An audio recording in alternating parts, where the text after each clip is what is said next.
उत्तरकाशी में पर्वतारोहियों का 41 सदस्यीय दल एवलांच की चपेट में आ गया। अब तक 4 शव बरामद हुए हैं। सर्च ऑपरेशन जारी है।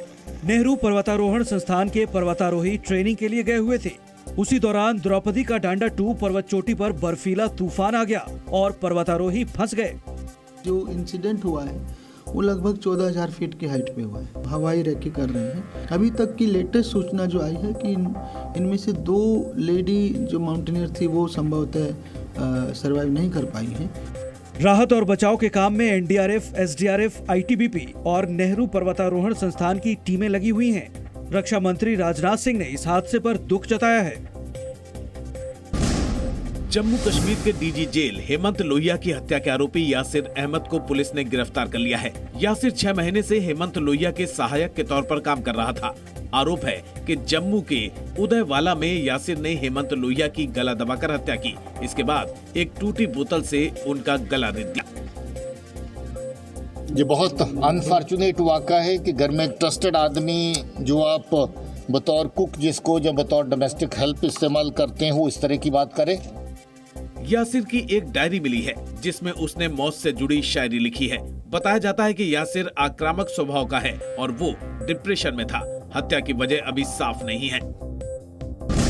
जम्मू कश्मीर के 3 दिन के दौरे पर केंद्रीय गृह मंत्री अमित शाह ने आज माता वैष्णो देवी मंदिर का दर्शन और पूजन किया।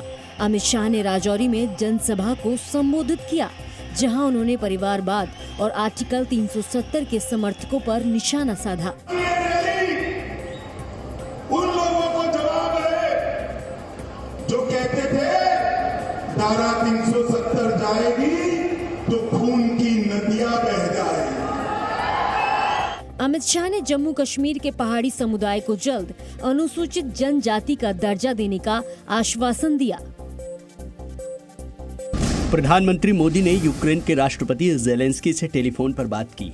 दोनों नेताओं के बीच रूस यूक्रेन संकट पर बात हुई। प्रधानमंत्री मोदी ने कहा कि संवाद और कूटनीति से युद्ध का जल्द अंत होना चाहिए। पीएम मोदी ने यूएन चार्टर, अंतर्राष्ट्रीय कानून और संप्रभुता के सम्मान की बात कही। यूक्रेन के राष्ट्रपति ज़ेलेंस्की से बातचीत में पीएम मोदी ने कहा कि भारत यूक्रेन में मौजूद परमाणु संयंत्रों की सुरक्षा को अहम मानता है। पीएम मोदी ने कहा कि परमाणु संयंत्रों के खतरे में आने के भयंकर परिणाम हो सकते हैं। गुजरात के खेड़ा में गरबा कार्यक्रम में पथराव करने वाले 10 आरोपियों को पुलिस ने गिरफ्तार कर लिया है। पुलिस ने गिरफ्तार किए गए आरोपियों की आज सार्वजनिक तौर पर पिटाई की और अपने किए पर माफी भी मंगवाई। एक आरिफ करके और जहीर करके लड़का है, वो दोनों ने उसकी अगुवाई में एक टोला लेके आए थे और जो भी व्यक्ति थे सब ने फिर डिस्टर्बेंस स्टार्ट कर दिया। शहर में तनाव को देखते हुए सुरक्षा बढ़ा दी गई है। पीएफआई को लेकर केरल पुलिस पर बड़ा आरोप लगा है। आईबी की रिपोर्ट में खुलासा हुआ है कि केरल के 873 पुलिस वालों के पीएफआई से कनेक्शन है।